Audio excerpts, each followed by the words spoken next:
I'm Emily Hale, 31 years old, and last Christmas should have been simple. My husband had finally made it home after months away. My 7-month-old son was wearing a little red sweater my mother mailed weeks earlier.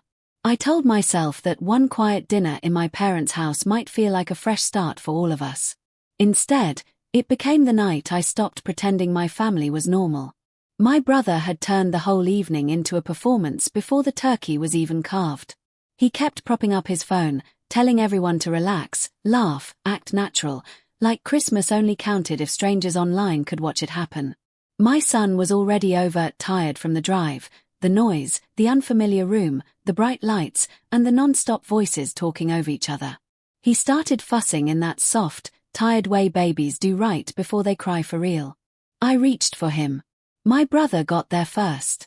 He smirked, bounced my son once like he was part of the show, then said the words I still hear in my head when the house gets too quiet. This unruly child needs discipline. And then he slapped him. It happened so fast that for 1 second, the table reacted like it was all some twisted joke. There was laughter. A couple of hands even clapped. My baby froze, then let out a cry so sharp it cut straight through me. Nobody moved. Not my mother, not my father, not anyone, but my husband did. He rose from his chair slowly, looked my brother dead in the eye, and said, "Get out." The whole room went cold. And 3 days later, I found out that slap was only the beginning. Before I tell you what happened after we walked out of that house, tell me where you're listening from and what time it is for you right now. I always wonder how far stories like this travel before they land in the hands of someone who understands exactly what silence inside a family really costs. We barely made it back to our house before my phone started lighting up. My mother called first thing the next morning, and the moment I heard her voice, I knew she had already decided what version of the night she was going to defend. She did not ask how Mason was doing. She did not ask if I had slept. She said, "Emily, you need to calm down before this gets bigger than it has to be." I stood in my kitchen holding the phone so tightly that my hand hurt. My son was in his high chair beside me, rubbing his eyes after another restless night, and my husband was rinsing out a bottle at the sink. My mother kept talking in that careful tone she used whenever she wanted to sound reasonable while telling me not to trust my own memory. She said my brother had only been joking, that the whole room had been tense, that I was reading too much into a quick moment because I was exhausted and emotional. Then she said the thing that made something inside me go cold. She told me boys needed firm energy around them and that maybe Mason had picked up on how nervous I always was. I asked her if she had really just blamed my baby for being hit. She went quiet for a second, then sighed like I was making her life difficult. By lunchtime, my father had texted me twice, both times saying the same thing in different words. Families let things go. Families do not destroy each other over one bad moment. He also managed to blame my husband, saying that men in the military saw everything like a command problem and not a family misunderstanding. Later that afternoon, my brother finally sent me a voice message. He sounded half amused and half annoyed, like I had made a scene at a restaurant over the wrong order. He said, "You know, I would never hurt the kid. But he is going to grow up spoiled if every time he cries, the whole world stops for him." That was the moment I realized he was not sorry. He was irritated that there had been consequences. For a few hours, I hated myself for even wavering. But I did. That is the ugly truth. When the same people have been rewriting your feelings since childhood, part of you still wants to believe them because it hurts less than admitting what they are capable of. I sat at the dining room table with my phone in front of me and started asking myself the same question over and over. Had it really happened the way I remembered it?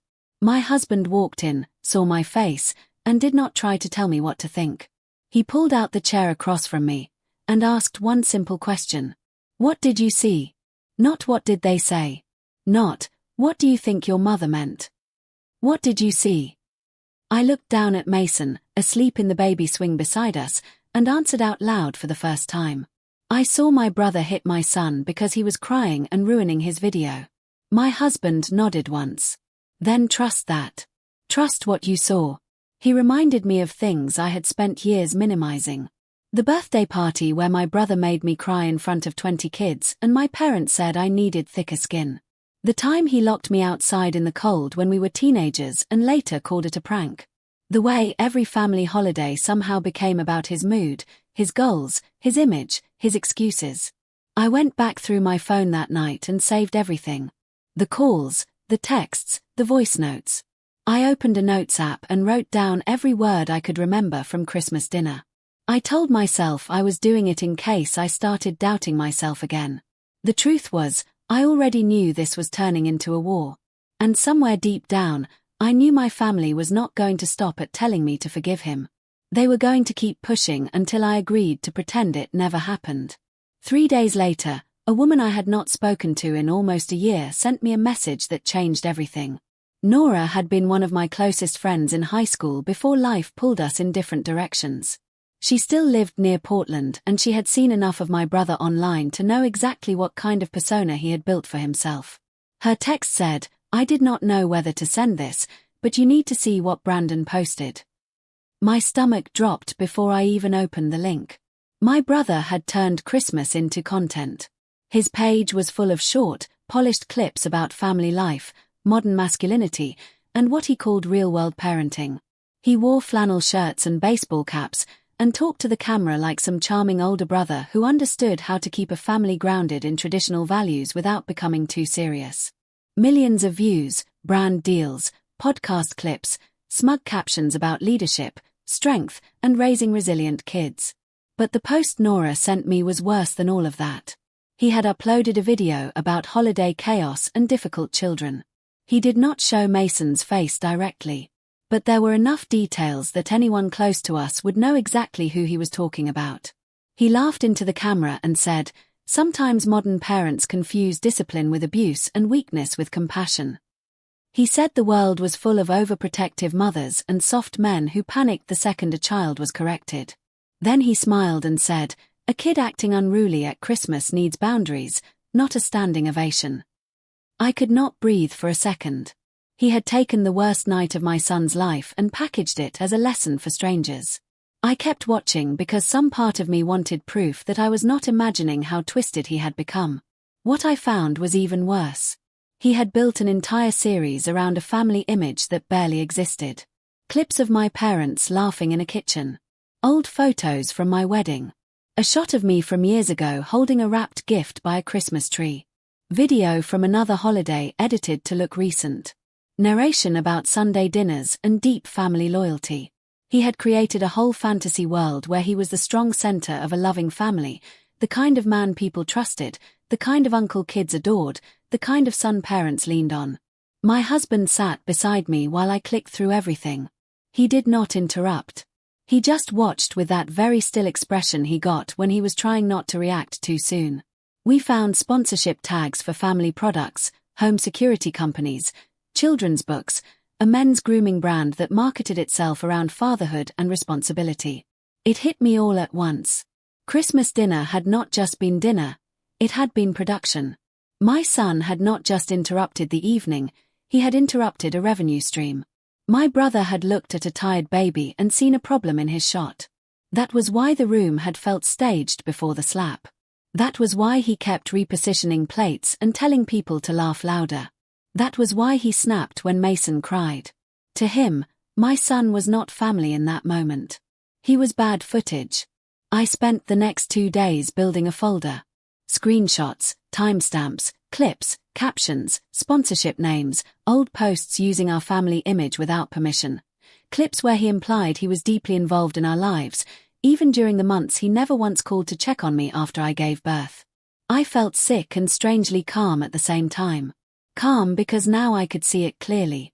This was not a misunderstanding. This was a business model built on control, distortion, and image.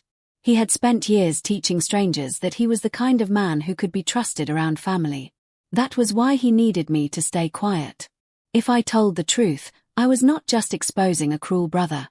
I was exposing the lie that paid his bills. I thought I understood the shape of the problem until my aunt called. Diane was not technically my aunt by blood. She was my mother's cousin, the kind of relative who floated in and out of holidays, but somehow always saw more than anyone realized. She called me on a rainy Thursday afternoon and asked if I was alone. Her voice was low and serious in a way I had never heard before. When I said yes, she took a breath and said, "Emily, I should have spoken years ago." I sat down before she even continued. What she told me made the room feel smaller. Brandon had done things like this before. Not the exact same thing, not in the same room, not always badly enough to leave a mark that anyone could not explain away. But the pattern was there. He had pinched younger cousins when they annoyed him, yanked toys out of toddlers' hands hard enough to make them cry, shoved one of our second cousins off a dock when he was a teenager, and then laughed because the boy came up sputtering. At a summer barbecue a few years earlier, he had grabbed a little boy by the back of his shirt and hissed at him to stop whining because people were trying to enjoy themselves. Every single time someone in the family softened it, joked about it, or said Brandon just had a rough way of playing. Diane said she had watched adults rush to smooth over the damage so many times that it had started to feel like a ritual. The child would cry. Brandon would shrug or smirk. My parents would explain. The room would move on. I asked why no one had said any of this to me before. She was quiet for a long moment before answering honestly. "Because your parents trained all of us not to," she said. My mother had spent years presenting Brandon as the family success story. The only son, the charismatic one, the one who would make something of himself. The one who needed support, patience, understanding, room to grow, room to fail, room to make mistakes no one else was allowed to make. And every time someone challenged that image, the family closed ranks. Diane was not the only one. Once she opened the door, 2 more relatives stepped through it. One cousin remembered Brandon making her daughter cry at Thanksgiving by mocking the way she spoke. Another remembered him yanking a chair out from under a boy at a graduation party because he thought it would be funny on camera. None of them had reported him. None of them had created distance. They had all done what families like ours did best. They had rationalized. They had minimized. They had decided peace mattered more than truth. I spent that night staring at my childhood from a new angle. Suddenly so many things made sense.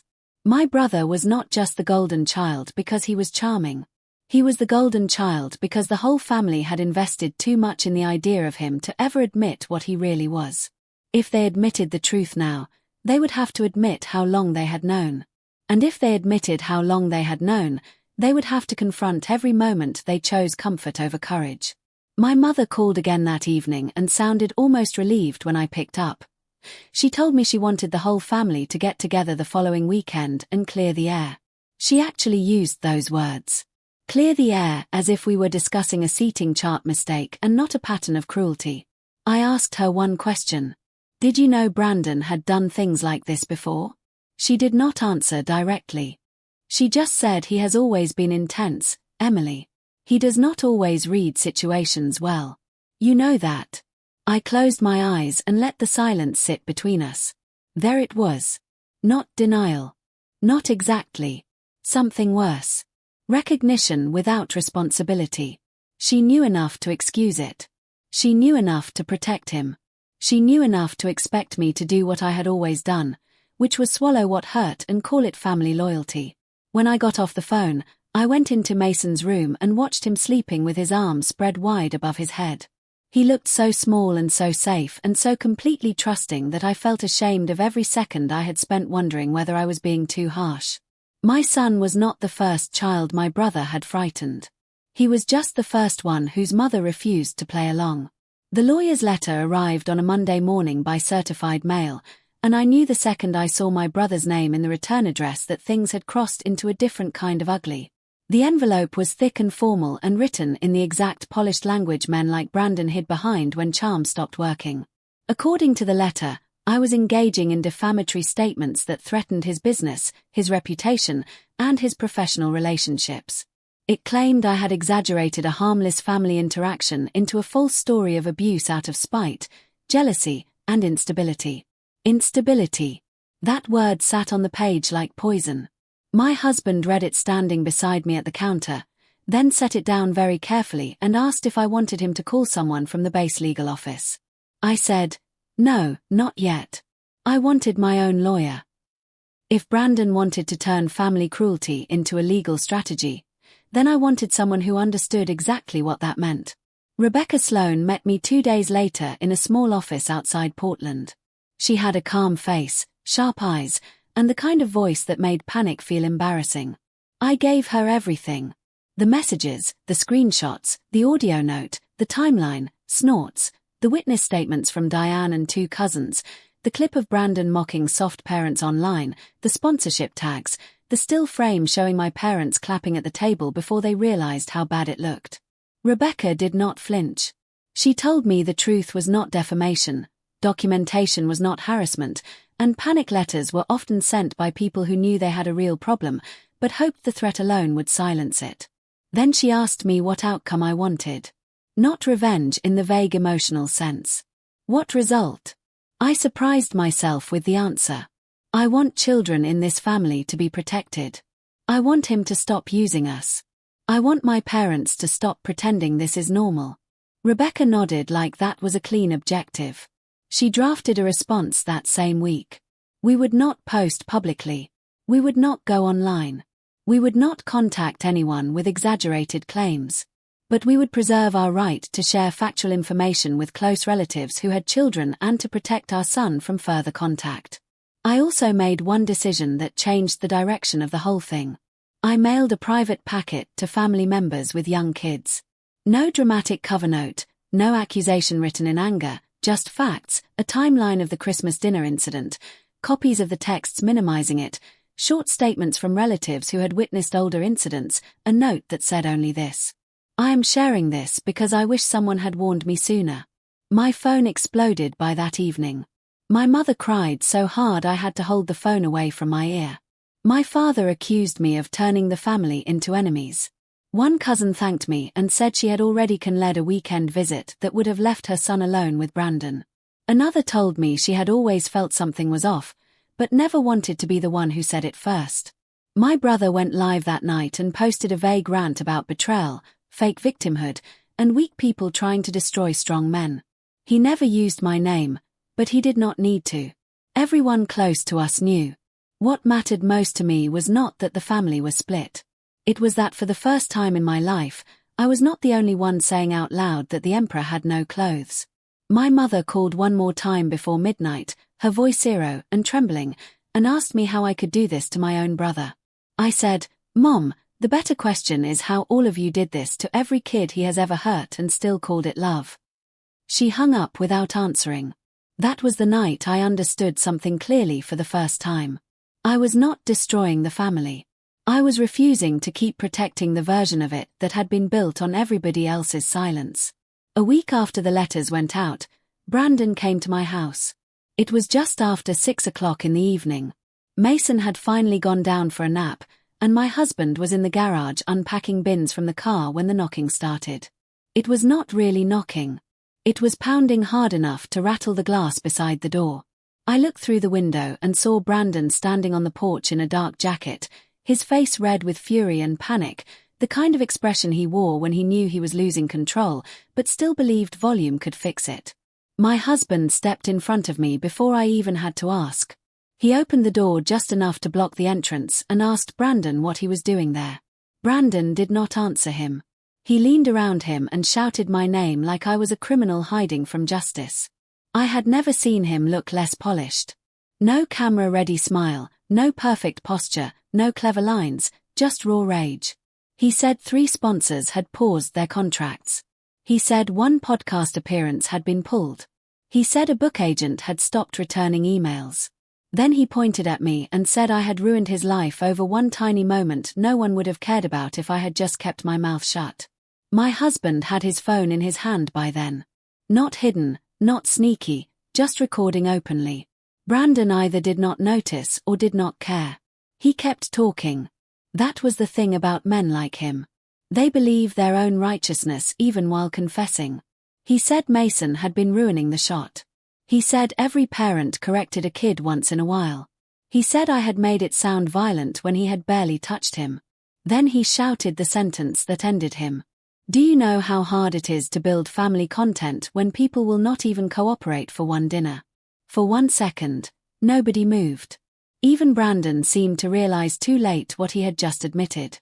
Not that he regretted what he had done. He regretted saying the quiet part out loud. My husband told him he needed to leave immediately and never return. Brandon laughed, but the sound was thin and cracked. He said I was jealous because no one listened to me the way they listened to him. He said people needed him. He said I had always been the dramatic one and that even now I could not stand seeing him become successful. It would have sounded ridiculous if it had not been so familiar. This was always his final move. When control failed, he retreated to the old family script where I was unstable and he was misunderstood. But this time, the script had run into a locked door. My husband said one final time, "Leave now or I call the police." Brandon cursed at both of us, looked past him toward the hallway like he expected my parents to come out of nowhere and rescue him, then finally turned and stormed off the porch. I stood frozen until his car pulled away. Only then did I realize I had been holding my breath.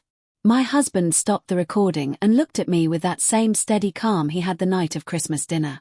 He did not smile. He did not say, "Got him." He said he told the truth because he still thinks what he did was justified. Rebecca had the recording within an hour. Her response was immediate. She sent a new letter stating that further contact would be considered harassment and that Brandon's own recorded statements directly contradicted the claims in the original threat letter. What happened next was not one giant explosion. It was a series of cracks. A men's lifestyle brand quietly stopped using his clips. A parenting podcast removed his guest episode. A local event he was supposed to headline as a speaker on family leadership suddenly changed its lineup. Some of that happened because Rebecca responded when legal teams asked questions after he made his online comments. Some of it happened because people who knew the truth refused to lie anymore. One cousin forwarded the recording to another. One parent refused to let their child be around him and said why. One old story unlocked another. By the end of that month, the image he had spent years building looked unstable from every angle. He tried to fight back online, but every post felt defensive. Every joke sounded bitter. Every speech about loyalty sounded like a man begging strangers to replace the family audience he had lost. What satisfied me most was not watching him spiral. It was watching people stop pretending he was harmless. That was the real collapse. Not the money, not the views. The loss of unquestioned access. The end of automatic trust. The door had finally closed, and for once, nobody rushed to open it for him. By early summer, the noise had faded. Not the consequences, just the noise. Brandon was still online, but he was smaller now in every way that mattered. Fewer sponsors, fewer invitations, fewer clips pretending he had all the answers. He tried rebranding himself twice.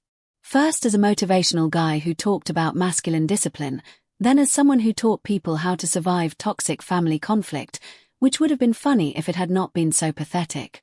My parents stopped pushing for a full reconciliation once they realized I was not going to be talked back into the old role I had always played.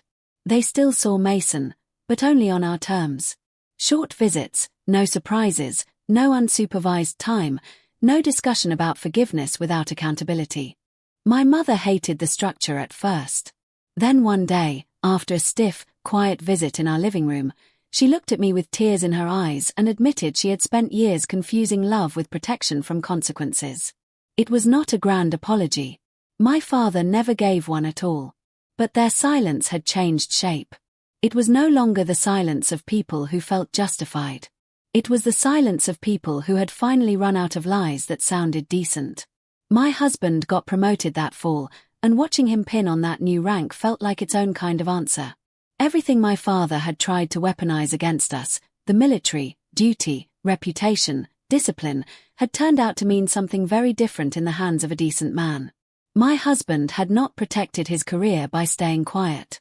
He had protected his family by standing up at the exact moment it mattered. Mason never remembered Christmas dinner, at least not in the way adults remember things. But children remember safety in their bodies. They remember whether the people they depend on come when they cry. They remember whether their fear is mocked or answered. He grew into a bright laughing toddler who ran toward us in the backyard like the world was trustworthy.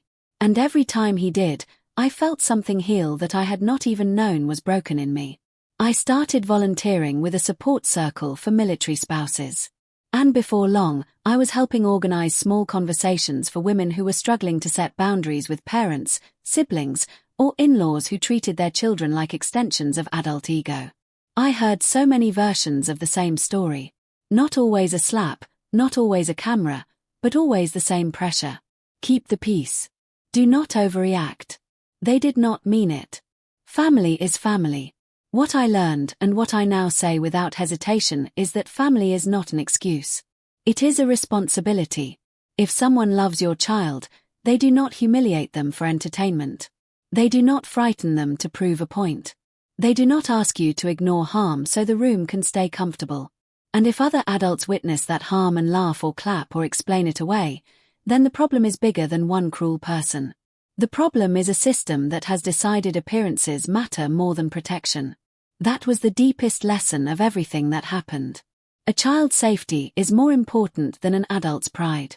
A boundary is not cruelty. It is clarity. Telling the truth is not betrayal when the silence is what keeps hurting people. The most valuable thing we can teach children is not obedience at any cost. It is that their pain matters. Their fear matters, and the adults who truly love them will never ask them to perform strength just to make other people comfortable. Last Christmas I thought I lost my family. What I actually lost was the fantasy that blood alone makes people safe. And in its place I built something better. A home where my son will grow up knowing that love protects. Love tells the truth. Love does not laugh when a child is hurt. That is the lesson I will carry for the rest of my life. And if this story reaches someone who has been told they are too sensitive, too difficult, too dramatic for protecting their child or themselves, I hope they hear this clearly. You are not destroying a family by refusing to feed its dysfunction. Sometimes the most loving thing you can do for your child and for your own soul is to be the first person who says no.